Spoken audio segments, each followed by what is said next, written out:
Do you feel like you're living on autopilot, scrolling social media, stuck in bad habits, and never hitting your goals? 10 years ago, I was so unhappy making $50,000 a year, completely overwhelmed and stuck. And today I'm a multi-six-figure executive consultant, founded a thriving business, and genuinely live the life I once dreamed of. So if you're ready to cut off the old version of yourself and step into the life you've been imagining, here's exactly where to begin. Decision, decision, decision. The first and most important step to getting unstuck is to recognize the old version of you no longer exists. You must sever ties with the you of today in order to become the you who you're meant to be. And that's what a real decision is. And I mean a decision in its truest form. Unless you choose to stay stuck, you have to cut off the person that you are right now to become that who you want to be. So how do you actually do this? You see, I love to look up the origin of words, and the root of the word decision is to cut off, which means you are no longer that person that you were yesterday. If you have made a decision to change, that person doesn't exist. When you truly decide to change, you're cutting off your old identity. That version of you who procrastinates, who doubts, who delays, is no longer an option. Imagine your car got stolen. The next day, you couldn't just pretend it's still there. You'd have to come up with a new way to move around. You're taking your bike. Maybe it's Uber. Maybe you're walking. Whatever it takes, that's what happens when you decide. The old way is gone. The old you is gone. If you've made a true decision to become someone who works out, or someone who dominates in sales or business, or someone who is articulate and well-read, then the version of you who doesn't do those things simply cannot exist anymore. You have to start making decisions and showing up and acting as if you are that new person. Because guess what? You are. All because you made the decision. Now, let's make your environment support that. Let's say you're a doom scrolling TikTok user. Put a hard limit on your screen time. There is a tool in your phone, to do that. Set a lock on your phone for that app and give yourself maybe a 5-minute policy. See, these small tweaks can make a huge difference. They reinforce the identity that you've chosen. To be the new version of you doesn't mean your entire life is going to change overnight, but the things that matter, the ones that will move your life forward, they have to start today. And that brings us to the second point. The second step to getting unstuck is one that most people avoid. Let yourself feel disappointment. Disappointment, yeah. It's a wake-up call. And it's not meant to be ignored or numbed away or cuddled. Let this sink in. Disappointment is your future self calling back to you and trying to get you to wake up. Trying to say, look, that isn't you. You are worth more than that. You have more potential. You need to listen to that voice. Don't let those feel-good memes and those self-love Instagram posts and TikToks convince you to just accept mediocrity. If you know that you have more inside, more you could be doing, more you could be giving, then yeah, feel disappointed. Why would you feel really great about not living into your potential? Well, you shouldn't, because you're capable of so much more. When you become uncomfortable enough with the way your life looks, you can finally start to change it. Don't sugarcoat it. Don't lie to yourself. And don't pacify your potential. Feel the disappointment. Accept the disappointment. And then take action.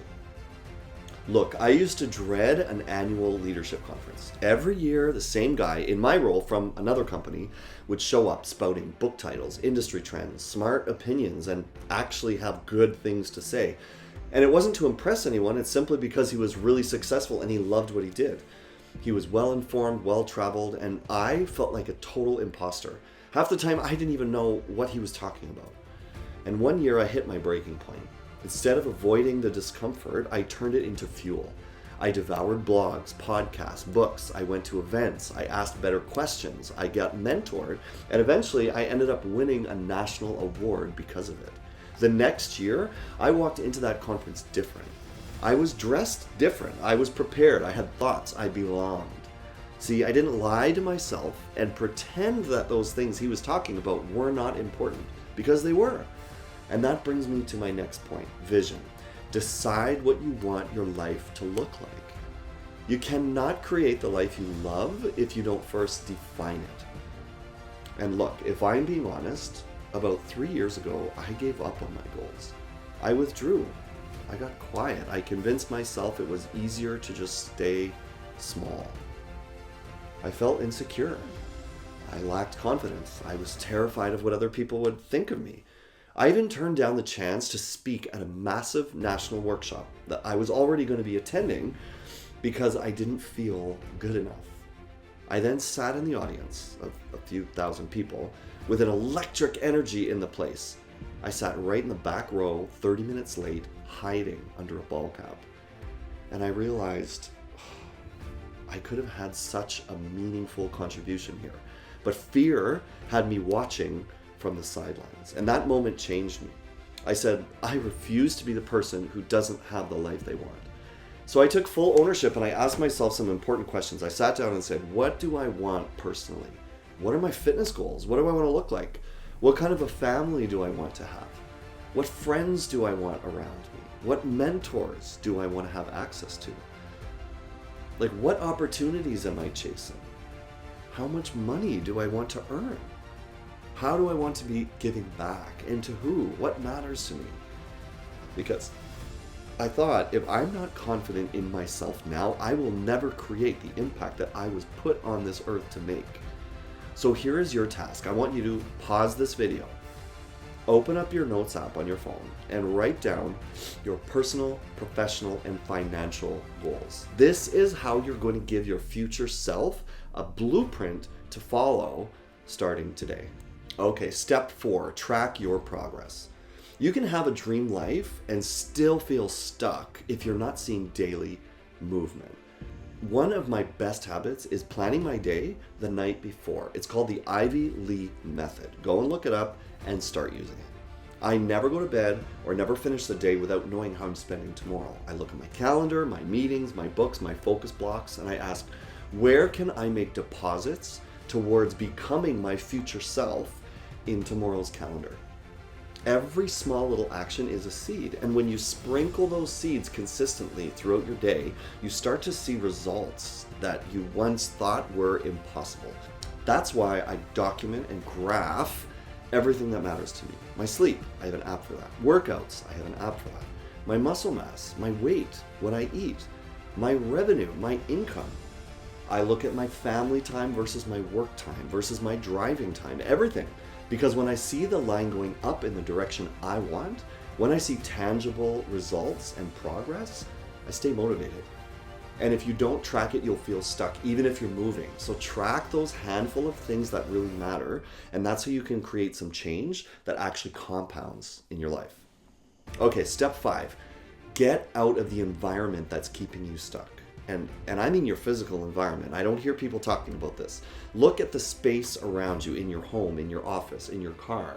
That impacts your energy. And your energy dictates your feeling and your behavior. And that's what shapes your life. So if you're stuck, the easiest way to shift is to physically leave the environment that holds that energy. Not only your physical environment, but it could be your digital or virtual environment too. If your room feels heavy, leave it. If your house is draining, get out of it. Instead of sticking around your living room and watching TV on the weekend, maybe go with a book and a notepad and spend a few hours in a swanky hotel lobby. Dress up, do your hair, make yourself look great. You are going to feel different being in a different environment, even just for a few hours. When I was in college, I used to study in bed in a 3-bedroom basement apartment that I shared with 2 very introverted roommates. I didn't even have a window that saw the light of day. It was a culvert with gravel in it, like depressing. I felt trapped, that life was a grind and there was no end in sight here. So I changed my study spot. I had a wealthy friend with a living room and a backyard that was like a poolside retreat, and it overlooked the lake with the lights of the Toronto skyline just glimmering in the horizon. When I started studying out there, that changed everything. I started dressing differently. I sat up differently in my chair. I felt differently. I actually became someone different just because the environment changed. So the environment that you're in has to match the person that you are becoming. If your coworkers get you down, ask to move. If your home feels stale, go outside. If your online world is toxic, unfollow and set a limit on your phone to that app. Just be ruthless with your environment. It's the soil that your mindset either grows in or dies in. Step 6, and this is a major blocker for me sometimes. Realize that education disguised as entertainment is why you're not progressing. Watching endless motivational videos, that doesn't make you any better of a person. It just gives you the illusion of progress. I went through a season where I'd search YouTube trainings and how-to videos for how to grow a business, how to create better marketing, how to get bigger biceps.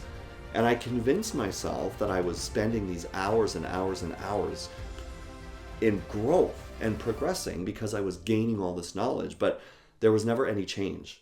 Acquiring knowledge does not mean you are growing.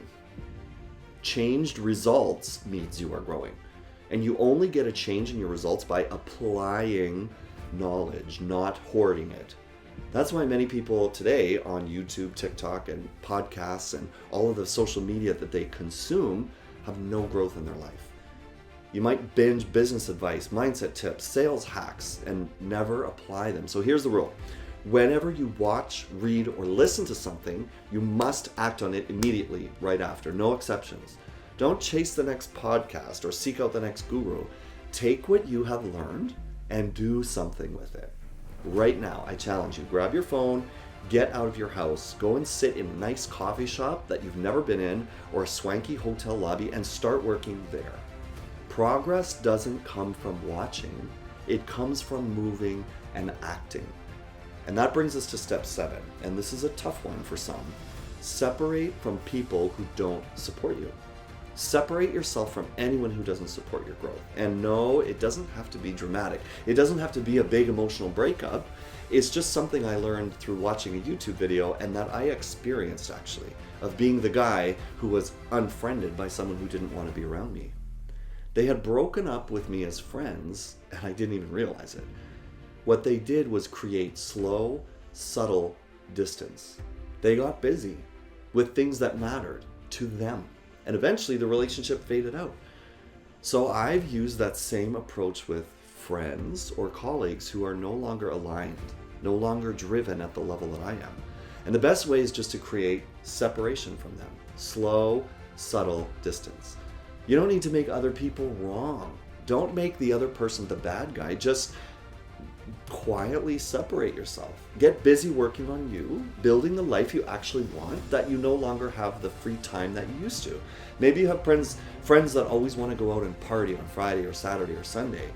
And what you can do is just start having other immovable commitments. Time that you use to create, to grow, to get closer to your goals, to redefine your self-image. This is where I go back to my calendar and I cancel anything that isn't helping me move forward. Parties, lunches, brunches, coffee dates, there is none of those things that is going to help you get unstuck in your life. It's better to take your time and focus on building the life you want and not spending time building the life you have. You can't live your old life and build a new one at the same time. And the last step, step 8, is just say no to yourself, especially to yourself.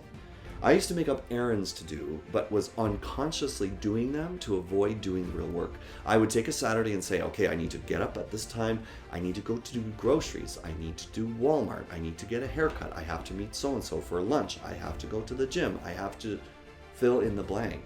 And I would get so many things on my list that I had promised myself to do, would feel like I need to get them done, and entire weekends would get eaten up just to stay busy. But it's not the same as being productive. Fake urgency to be busy will rob you of your real potential. And sometimes I had to say no to myself and to say no to others. But saying no to me, to the version of you or the version of me that resists doing what matters most, that's what you have to say no to. Say no to distractions. Say no to fake progress. Say no to the lies that are telling you to go and avoid what actually needs to get done. If you're not making progress, reevaluate what you're prioritizing and start drawing a crystal clear line.